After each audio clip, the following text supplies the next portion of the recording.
is we have this concept called karma. And Yes. so what is karma exactly? Good question. Shall I answer? Please. Thank you. Number one, karma is completely self-imposed.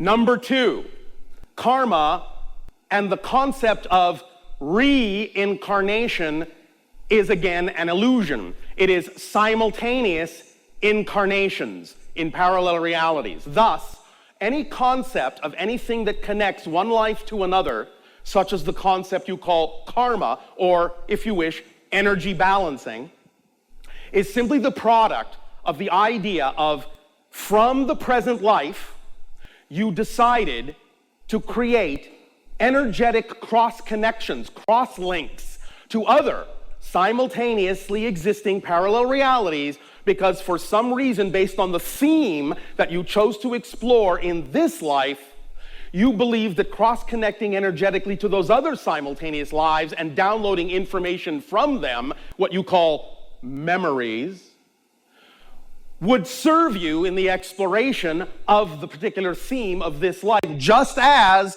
those other lives are also cross-connecting to you and other lives to download information that they need to explore the themes they chose to explore by being those people in those lives that exist simultaneously with you. So karma is your decision to create a blueprint, in a sense, of connection to other life experiences going on at the same time that you believe are designed to serve the theme of the challenges you wish to explore in this life to allow you to grow as a soul and a spirit. Does that make sense? Yes. Does that answer the question sufficiently? Yes. Thank you very much. Thank you, Bashar. Bashar. And good day to you. I'm so excited to talk to you. I want to start by thanking you for all you have done and are doing. All right. Well, we thank you also for the co-creation of these interactions. Speak up. I want to say how much of a great change my life has been because of learning information that you've passed on. I have two questions. One before I start, I understand if you're not able to answer it. And I want to, before I ask the question, I wanted to be clear that as a result of the experience, I've completely grown and changed. All right. Well, thank you for choosing to do that. Because no matter how much information we share with all of you, none of you have to take it to heart. It's up to you to decide what to incorporate within your being, and therefore any change going on is something that you have done. We are happy to provide an opportunity, but you have to make the choice to actually absorb that information, and the change happens because of you, not because of us. You're amazing, and thank you again. All right, if you say so. My experience involves the energy project I was working on back in 2011. Yes. I thought that I would involve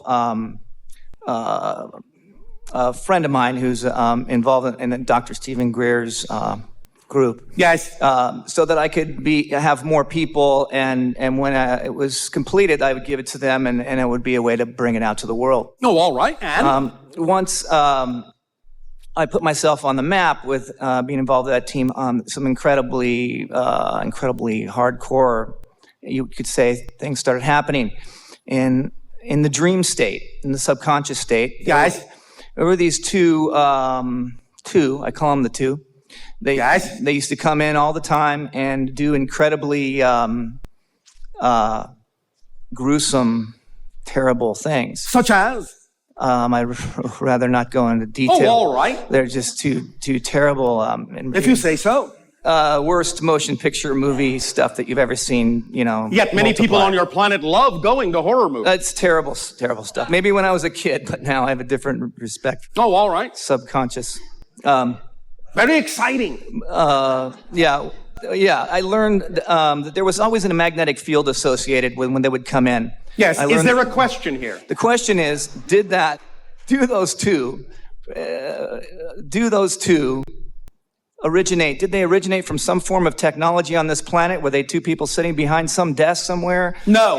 Or was this coming from who? What is the It comes from another two? dimensional realm that you yourself are in touch with, And in a sense, they are giving you an opportunity to face all the different negative belief systems that are going on within your personality structure so that you can transform them and integrate them in a positive way. Understand that no matter what anyone else's intention is toward you, you always, all of you, have the opportunity to decide that only a positive effect will result for you in your life regarding any experience, because your physical reality is only the product of how you define it. And if you define it in a positive way, you'll only get a positive experience from it, no matter whether someone else has a negative intention toward you or not. That's how it works. That's physics.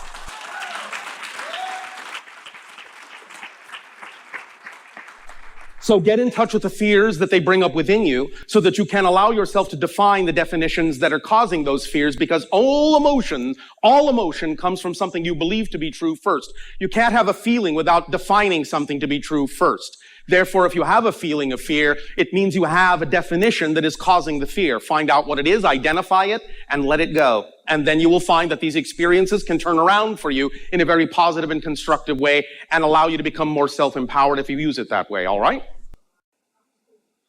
Good day, Bashar. And you, good day. So my extensive time travel hasn't been much, but I would say... As we said, you are all time traveling all the time. That's what creates the effect called time. So you're all time travelers, whether you know it or not. That's the way you create your physical reality experience. Gotcha. Maybe I phrased that wrong. The time traveling that I've noticed the most is when I've smoked dimethyltryptamine. Yes. Can you speak about how dimethyltryptamine... And dimethyltryptamine is produced by the pineal gland naturally in your brain and is responsible for your ability to actually perceive other dimensions more clearly. This is why the idea of the dream dimension activates more DMT in your pineal gland when you are sleeping. And those active times of the production of that substance in your brain is generally between what you call your 3 a.m. to 4 a.m. hour. Thus, then, most of the interdimensional dreams will occur at that time because you are perceiving into other realities more clearly.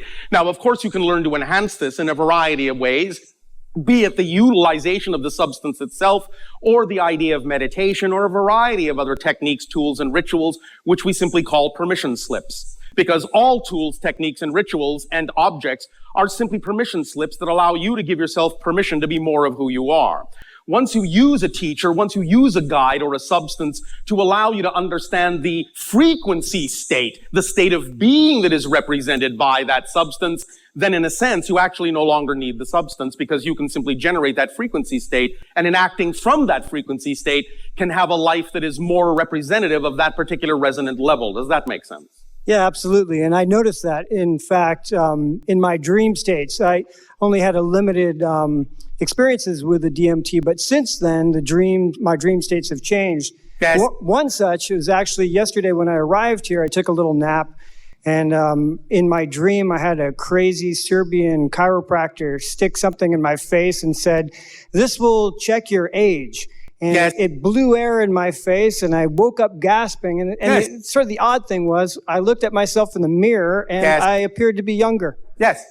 This is actually what you call a memory of something that has already occurred. It's just that you're now at a place where it's all right for you to remember it, and all right for you to create the effect that goes along with the recognition of that particular interaction.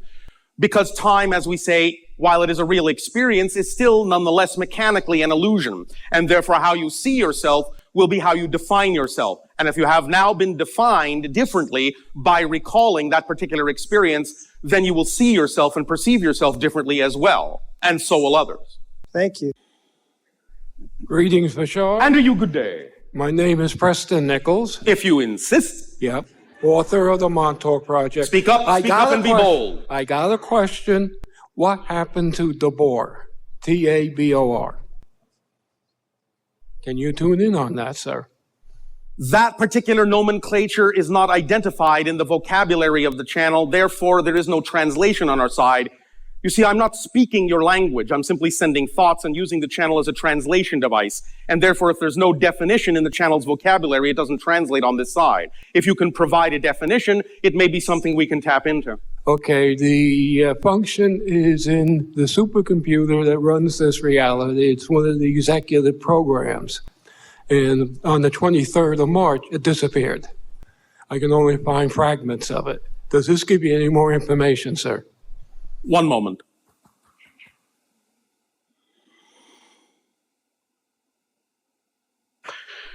We perceive that portions of it were shifted to a parallel reality, but portions remained.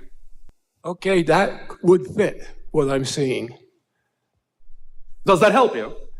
Yeah, okay, you're saying I have to look in other parallel realities for the rest of this intelligence.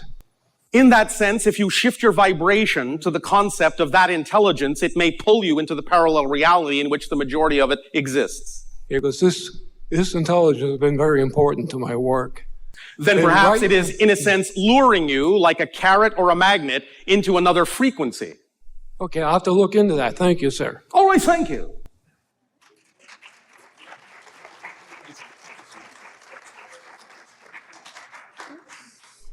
Hello. And to you, good day. I just got my question answered, so I will switch. From where you're at, could you check? I have just worked out the mathematics of universes, and could you check and see how close I'm on them? Mathematics of universes. Yes. Well, first of all, our civilization doesn't necessarily handle mathematics exactly the same way that yours does. Don't worry, I don't either. All right. We will give you our understanding of the idea of what you might call the geometry of universes. You're right, it is geometries. Yes. Our expression would be what we call the prime radiant. This idea can be explained by analogy by the following illustration. Understanding, of course, that this is simply an analogous illustration. If you could give me a picture, I'll look at it. The picture is this. Imagine a completely infinite, empty, black void. Have you got that? Easy. Now, imagine a single subatomic particle in the void, and that's all there is. Okay. Have you got that? No problem. All right.